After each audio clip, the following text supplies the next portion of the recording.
Hey, Mr. Grumpy Gills. When life gets you down, you know what you gotta do? I don't want to know what you gotta do. Just keep swimming, just keep swimming, just keep swimming, swimming, swimming.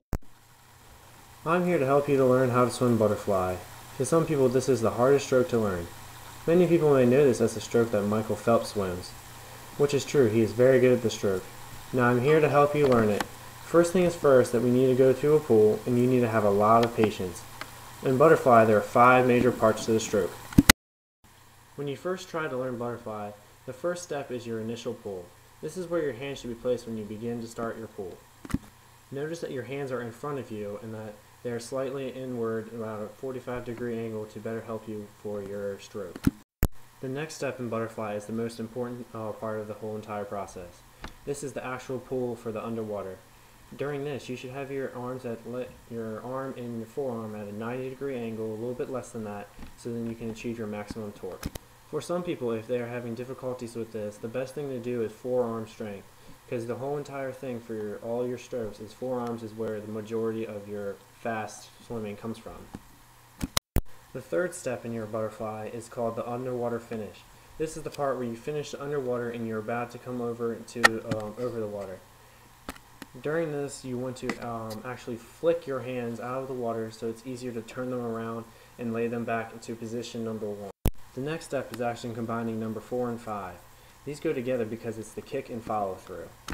Many people might refer to the follow through as a nice easy rest period for the butterfly so they can get ready to go back to step number 1.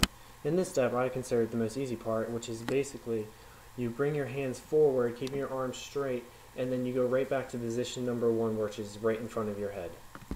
Then for step number 5, which also goes along with number 4, like I said before, is when you go and you kick. It's like an undulate motion, which is like a wave-like motion, so then you're basically thrusting yourself forward with your kick. Now this seems pretty easy, but in fact it's actually really hard. So you need to have a lot of patience and practice this over and over and over again.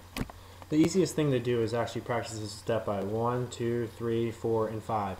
Once you can do that with ease, then you should be able to put the pieces together to have them so it's easier to do. When you put all of them together, the final outcome should look something like this with the underwater version.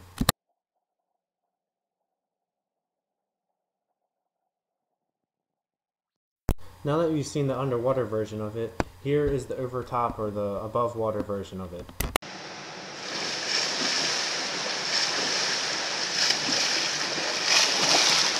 Now that you've gotten both the videos, the above water and underwater, you should be able to handle this with ease.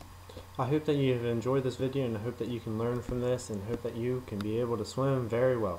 One last thing I should say before I leave is, being as a lifeguard, I should go over some safety rules. Some main rules that I enforce is 1, no running. 2nd, always have a lifeguard on stand when you're in the pool.